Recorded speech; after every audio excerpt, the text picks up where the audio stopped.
मुंबई उत्तर पश्चिम लोकसभा मतदारसंघाचे नवनिर्वाचित विजयी खासदार सन्माननीय देवेंद्रजी. महाराष्ट्राचे आराध्य दैवत छत्रपती शिवाजी महाराज, हिंदुत्व सम्राट, शिवसेना प्रमुख माननीय बाळासाहेब ठाकरे यांना वंदन करून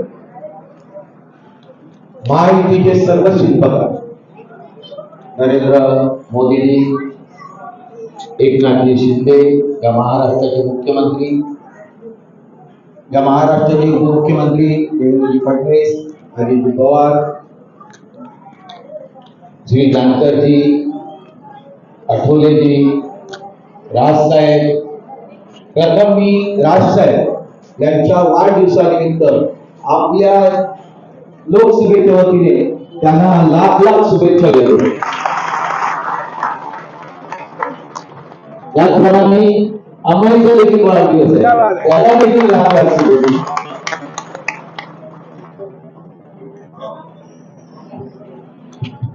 या सर्व महायुतीच्या लोकांनी,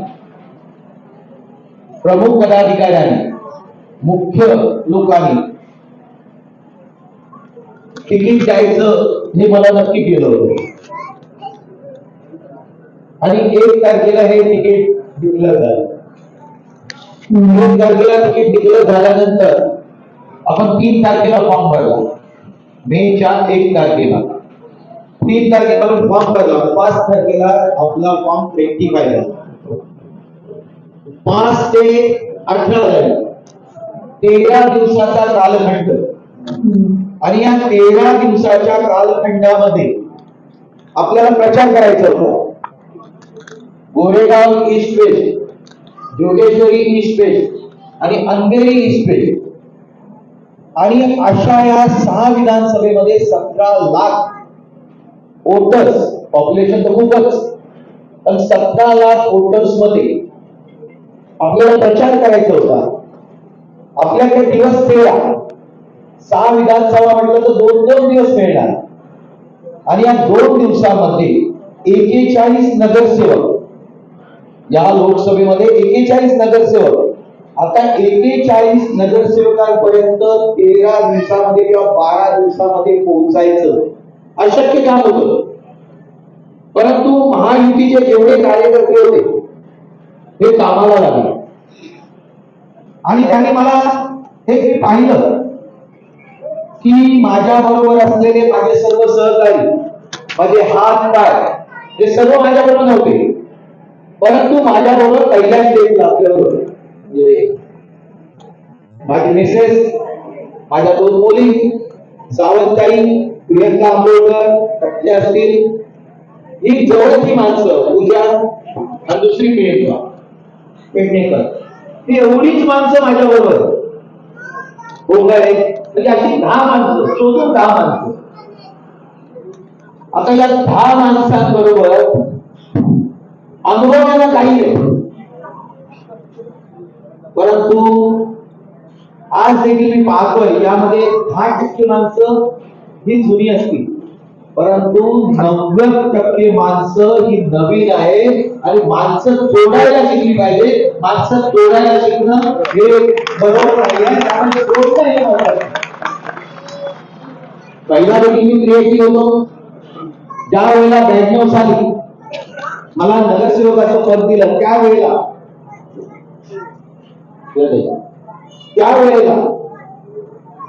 4 वेळा शिवसेनेची पराभूत झाली होती. 2 वेळेला काँग्रेसचे उमेदवार निवडून आले होते, 2 वेळेला मुस्लिम लीगचे निवडून आले होते. आणि अशा वेळेला या इथं शिवसेना रुजवणं हे फार महत्वाचं होतं. आणि त्यावेळेला देखील एकाकी झुंड देत मी 92 साली शिवसेना प्रमुखांनी मला तिकीट दिली. 92 साली मी 10,128 जी सीट आपली 150-200 मतांनी जायची, ती सीट आपण 10,128 मतांनी प्रथम 92 साली निवडली. 97 साली आपण 13,000 निवडून आलो. त्याच्यानंतर 3ऱ्या वेळेला आपण 15,000 निवडून आलो आणि 4थ्या वेळेला 18,000 निवडून. म्हणजे 4ही काम आपण पॉझिटिव्ह गेलो, काम करत गेलो मुस्लिम लोकांनी त्यावेळेला देखील आपल्याला मतदान केलं नव्हतं. नंबरबाई काय आणि मला सत्कार ठेवला होता त्यांनी त्या एरियात. आणि त्यांना काय सांगितलं, तुम्ही आता एवढे मोठमोठे हार घालताय, मला माझी मिरवणूक काढताय, पण तुम्ही काही मला मतदान केलं नाही. पण तरी देखील तुम्ही मतदान केलं नाही तरी देखील माझं एक नगरसेवक म्हणून कर्तव्य असेल की तुमच्या इथे काम करून दाखवेल आणि त्या पद्धतीने काम केलं. आणि हे काम केल्यानंतर दुसऱ्या वेळेला 10,000 मध्ये मुस्लिमची मला 7,000 मतं पडली. कामाच्या रूपाने आपण त्यांच्यामध्ये देखील बदल केले. त्यानंतर आमदारकी आली, योगेश्वरी सोडलेला आहे ना, मग तो जे काय घडवायचं तो घडेल, तो काय करायचंय तो करेल. परंतु माझ्या मनाला तेव्हाही पराजय कधीही माझ्या मनामध्ये आलंच नाही की मी पराभूत होईल. मी जिंकेन, मी लढेन आणि मी जिंकेन, हेच माझं त्यावेळेला वाक्य होतं. जिंकल्यानंतर देखील तेच वाक्य मिळते. एक जिद्द होती. रवींद्र वायकर आणि तुम्ही सर्व हे विद्यार्थी आहे. चक्रव्यूह भेदायचं होतं, शांतपणे भेदायचं होतं, कुठलाही आताकाहीपणा न करता. परंतु आपण केलेली कामं ही बाकीच्या 5 विधानसभेमध्ये एक दिसून आली होती. त्याला माझ्यावरती कुठलंही प्लेन नव्हतं, काही नव्हतं, हे त्यांना माहिती होतं, सर्व प्रत्येक पब्लिकला माहिती होतं, जनतेला माहिती होतं. आणि त्यामुळे कंपॅरिझन ज्या वेळेला केलं गेलं की हा मनुष्य 4 वेळा नगरसेवक, त्या मनुष्य 3 वेळा आमदार. आणि या 35 वर्षामध्ये या 7 टर्म मध्ये आपण केलेली कामं असलेली पहिल्याची योगेश्वरी 4 वेळेला यायचं दंगली झाल्या. 74 ची दंगल, 84 ची दंगल, 89 ची दंगल, 91, 92 ची दंगल. आणि या दंगलीमध्ये लोक या योगेश्वरीमध्ये येत नव्हती. नाही, दंगलग्रस्त एरिया आहे, रेल्वेच्या प्लॅटफॉर्मवरती गाडी आली तर खिडक्या बंद व्हायच्या, प्लॅटफॉर्मचे दरवाजे बंद व्हायचे. आणि अशा स्थितीमध्ये या योगेश्वरीला मारामारी करून, दगड फेकून आपण त्याचं उत्कर्ष करू शकत नाही. आपण जिंकू शकतो कामाच्या रूपाने, प्रेमाच्या रूपाने. आणि कशा पद्धतीची योगेश्वरी रवींद्र वायकरनी जिंकली हे दाखवून दिलं. मारामारीचं सर्व करता येतो, कोणालाही दगड मारता येतो, कोणालाही शिव्या देता येतो, त्यातनं तुमचा मोठेपणा दिसून येत नाही, त्यातनं तुमचा कोठेपणा दिसून येतो. तुम्ही कुठल्या दर्जाचे ते दिसून येतात. आणि म्हणून मी उत्तर न देण्याचं कारण ते देखील होतं, मला त्या लेवलला यायचं नव्हतं. किंवा माझे वरिष्ठ जरी समोर असले तरी त्यांना देखील काही बोलायचं नव्हतं. आणि त्यांनी काही बोललं नाही, हा त्यांचा देखील मोठेपणा, हा त्यांचा देखील मोठेपणा. मी म्हटलं आपण देवळात जाऊया आणि महापुष्टीमध्ये बसूया.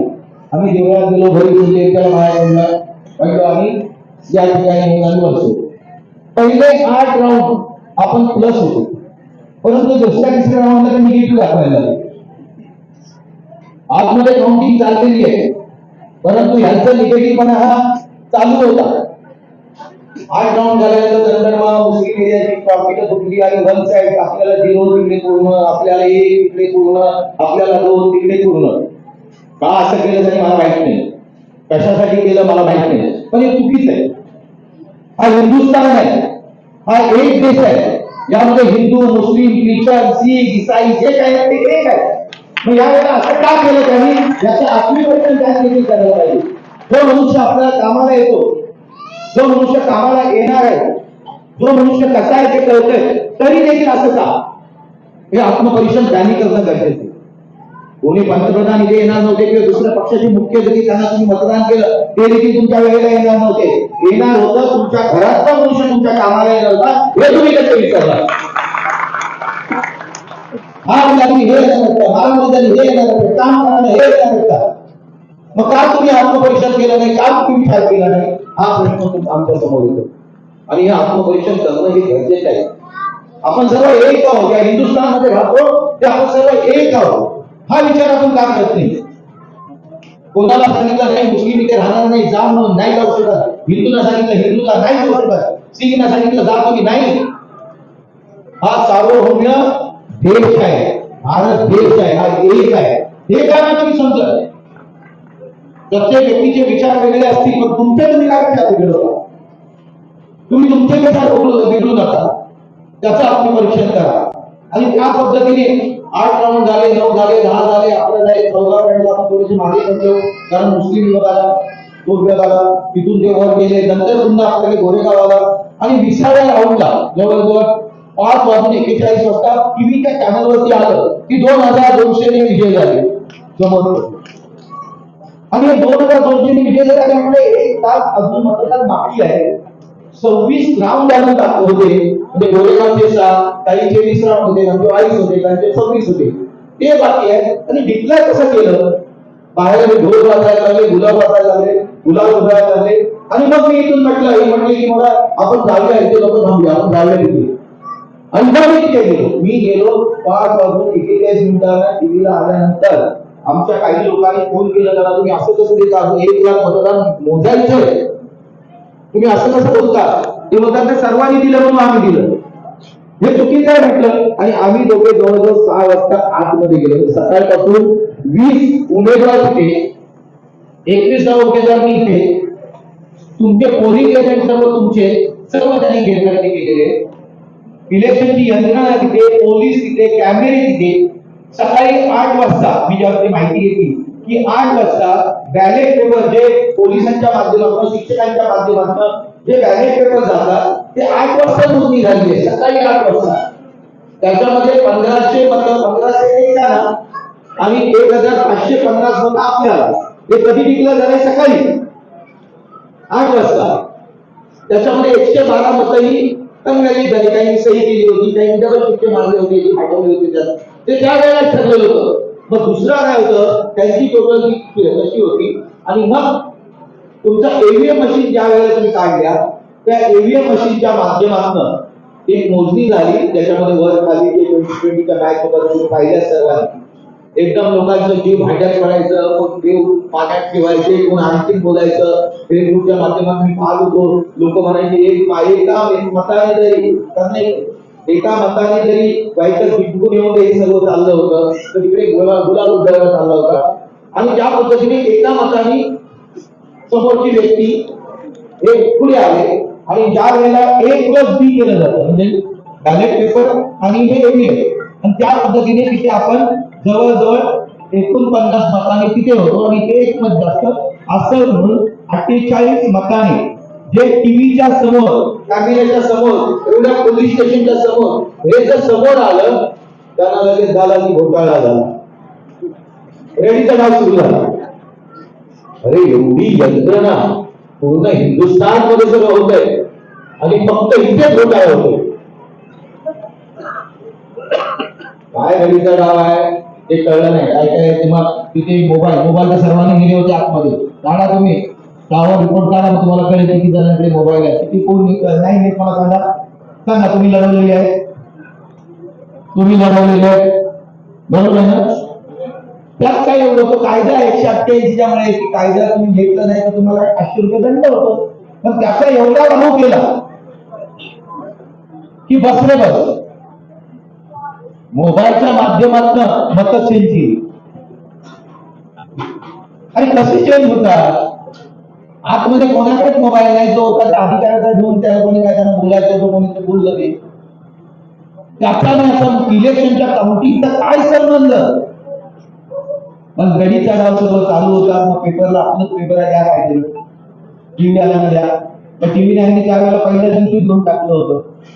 मी त्याला विचारलं तू कसं काय 2002 पहिला नीट दाखवला नाही, दुसऱ्याने दाखवलं, मी दाखवलं. असं बरोबर नाही. तुम्ही टीव्हीचे लोक असं कुठल्याही चॅनल असं मी एकच नाव घेत नाही, तर चॅनल वाल्यांनी आपण परिपूर्ण खात्री केल्याशिवाय बोलू नये. आणि त्या पद्धतीने मी पहिल्या दिवशी जे म्हटलं होतं की देव आहे, मी देवावर सोडलेला आहे, आणि दुसरे माझे तुम्ही देवा. हे मतदार राजा आहे ना, हा देखील माझा देव आहे.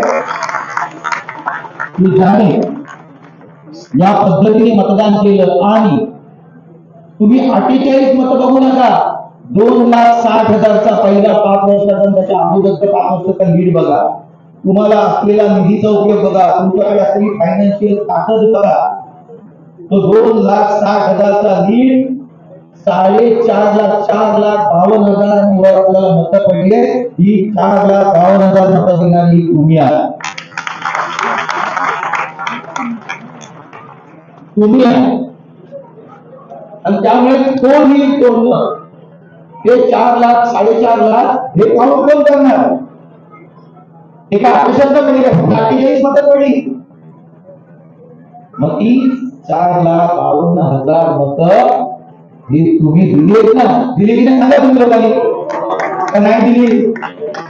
आता सुरू झाले त्या ईव्हीएम मशीन मध्ये अशीच गेली. तर हे सर्व खोटे गणित डाव चाललाय. त्यांना गणित डाव करून दे, आपल्याला त्याच्यामध्ये जायचं नाही. इलेक्शन आयोगाने नंतर त्यांच्यामध्ये कायद्याप्रमाणे सर्व ज्या काही सिस्टीम होत्या ते केलं. मला सर्टिफिकेट दिली, सर्टिफिकेट घेतली, तुमच्या समोर आलो आणि आजचा आनंद असो त्याच प्रकारचा आपण पहिला 158 विधानसभेमध्ये अशाच पद्धतीने 6 विधानसभेमध्ये आपण ते लोक येणार आहे. आपण खरं म्हणजे त्या विधानसभेमध्ये जाऊन करणार होतो, परंतु हॉल मिळणं, एवढी लोक सामावून गेलं, पुन्हा पुढची क्वालिटी नसेल आणि त्या जातीला पुन्हा माहित नसेल आणि त्यामुळे आपण तिथेच काही विधानसभेचं रोज एक दिवस त्या लोकांनी जे काम केलंय हे काम हे कशासाठी करतोय? एक आपली टोकन असते, असतं, ओळख होतात, आपल्या पद्धती करतात, आपण कशावर काय कशावर ते करतो. आणि याच्यासाठी आता यांनी म्हटलंच आहे आपल्याला विधानसभा देखील जिंकायचं आहे पुढच्या. त्या एकाही होणार नाही, एकाही होणार नाही, एक जीवनाने किंवा एक भेटल्याने किंवा एक आपल्याला काम आज लोक आता आहेतच, पण याच्या पुढे देखील आणखी होती. आणखी आपल्याला कार्यक्रम सर्व करायचे, तर ते कार्यक्रम देखील आपण करू. आपण मोठ्या संख्येने इथे आला आणि तुम्ही जो मतदान आशीर्वाद सर्व पक्षाच्या म्हणजे आपल्या महायुतीच्या सर्व वरिष्ठांचे आपल्या सर्वांचे आशीर्वाद जे मला मिळाले ते असेच आशीर्वाद आमच्या सोबत असलेले आपल्या कुटुंबियांच्या सोबत असले. आपला लाभ घेऊन असेल तर माझ्या तोंडावरती बोला, मागे काही बोलू नका, तर तो मला पण कळणार नाही, तुम्हाला पण कळणार नाही. तर तो जो काही राग लोक काही असेल, कधी या समाजाला बसा, कधी कामाला थोडासा उशीर झाला तर येऊन बसलं तर ती माहिती कळू शकते. आणि म्हणून मी तुम्हाला माझ्याबरोबर सर्व सहकारी टेलीवर असलेली नाव घेतो, बाकीचे खाली त्यांनी घेत नाही. पण सावंतदाई, प्रियंकाजी, सुचिता, रामोशी मॅडम आणि बाकी सर्व ज्ञानेश्वर आपला आणि माझा जो स्टाफ आहे सर्व आणि बाकीचे सर्व पदाधिकारी या सर्वांचे मी मनपूर्वक आभार मानतो. त्या सर्वांचं अभिनंदन करतोय. रवींद्र वायकर जिंकला म्हणजे तुम्ही जिंकला, तुम्ही खासदार झाला, मी नाही. तुम्ही काय हे तुमचे श्रम आहे.